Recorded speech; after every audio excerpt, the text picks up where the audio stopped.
वक्त हम असम हिल के पास, और आज बात करिए यहाँ पर जो 1947 और 1948 में जो वार हुई थी, और उसके बाद यहाँ पर किन मशीनरीज़ का इस्तेमाल, किन गन्स का इस्तेमाल किया गया, और वो यहाँ पे सारे डिस्प्लेड है। सजाद साहब क्या कहेंगे इस ये जो इंडो पाक वार जो है 1947 और 1948, तो यहाँ पे बहुत सारे गन्स जो है डिस्प्ले किए हुए हैं, क्या कहेंगे? सबसे पहले तो आपका बहुत बहुत शुक्रिया। तो इस वार म्यूज़ियम के बारे में आपको मैं यहाँ से बताता चलूँ। इस वार म्यूज़ियम को 4 हिस्सों में तकसीम किया गया है। 1947-48 से लेकर ऑपरेशन सिंदूर तक आज तक जितनी भी हिंदुस्तान और पाकिस्तान के दरमियान लड़ी जाने वाली लड़ाइयाँ थी, उन सबको यहाँ पे दिखाया गया है। तो सबसे पहले हमारा जो सेक्शन है वो ये है इंडो पाक वार 1947 और 48। ये तब की बात है जब कबायलियों ने पाकिस्तान से आकर यहाँ हिंदुस्तान में अटैक किया था। तो तब यहाँ पे महाराजा हरी सिंह की हुकूमत हुआ करती थी। तो महाराजा जी की जो फ़ौज थी वो उतनी ताकतवर नहीं थी। फिर उन्होंने क्या किया कि दिल्ली के साथ रब्ता किया, तो दिल्ली से इंडियन आर्मी को यहाँ पे भेजा गया। तो उसके बाद जो है वो कबायलियों को इंडियन आर्मी ने वापस पीछे धकेल दिया था और वो वापस पाकिस्तान में चले गए। और इस सेक्शन में सबसे अहम बात ये है कि जो जितने भी आप यहाँ पे वेपन्स बंदूकें देख रहे हैं, ये सब पाकिस्तान से छीनी गई है, जिनको कैप्चर्ड गन्स बोलते हैं। इस पूरे म्यूज़ियम में जो भी गन है वो सब कैप्चर्ड है, और यहाँ पे पूरी डिटेल्स जो है वो उसी के बारे में बताएंगे। इस ज़माने के लिहाज से अगर देखा जाए तो यहाँ पे जितनी भी गन्स है ये सब पावरफुल थी। उस ज़माने में जितनी टेक्नोलॉजी थी तो उस हिसाब से देखा जाए तो सब पावरफुल है। अलबत्ता बीच में जो ये मशीन गन्स है ये पावरफुल हुआ था। और ये जो आपके सामने ये जो गन बड़ी दिखाई दे रही है, इसको मोटार बोलते हैं। ये चाइना की बनी हुई गन है और ये पाकिस्तान इस्तेमाल करता था। जब 65 की लड़ाई हुई तो ये पाकिस्तान से इंडियन आर्मी ने छीन करके यहाँ पे लिया।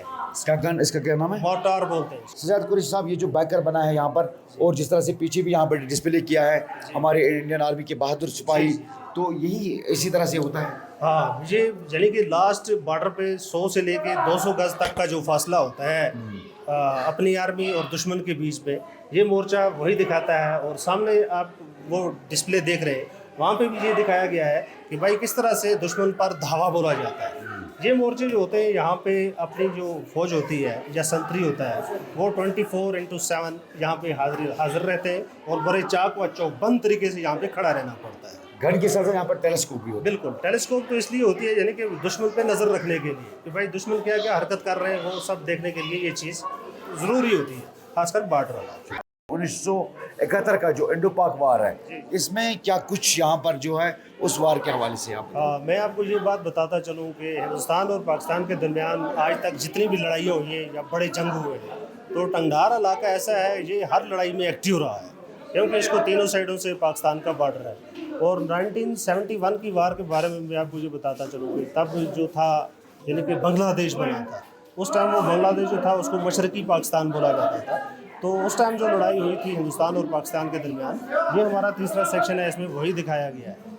असल में पाकिस्तान की ओर से जो कहराना हमला हुआ था, दहशतगर्दों ने जो पहलगाम बाइसरन वैली में अटैक किया था, वो यानी कि 25 से 27 लोग शायद वहाँ पे वो शहीद कर दिए गए थे उनकी तरफ से।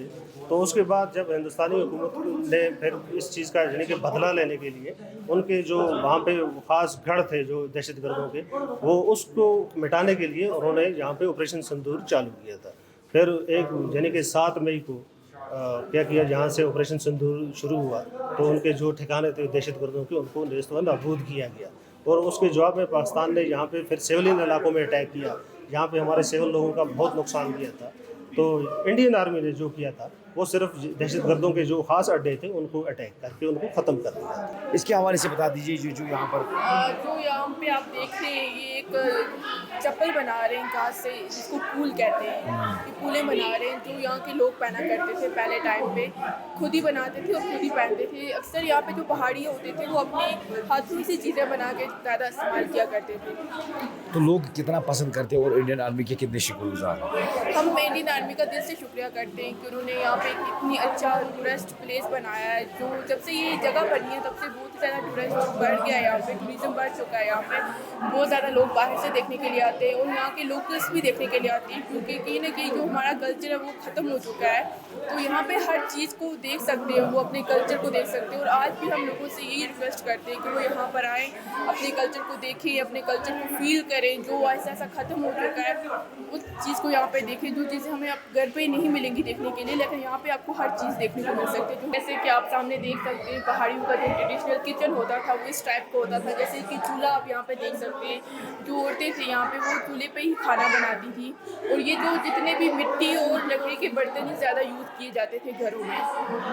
ये दूध जब दही मतलब दूध डालते हैं इसमें, इसको जब घी निकालते हैं ना तो फ्रीसी में डाल के इसको इससे निकालते थे। ये पुराना कल्चर ये था। पुराना कल्चर है, लेकिन ये तो आज भी यूज़ होती है घरों में। जो लोग अपने माल मवेशी लेके जंगल में जाते हैं डोक में रहने के लिए, तो वो इन सब चीज़ों को वहाँ पे इस्तेमाल करते हैं। उनके पास आज भी ये चीज़ें मौजूद उनके हैं। पास आज भी ये चीज़ें मौजूद हैं।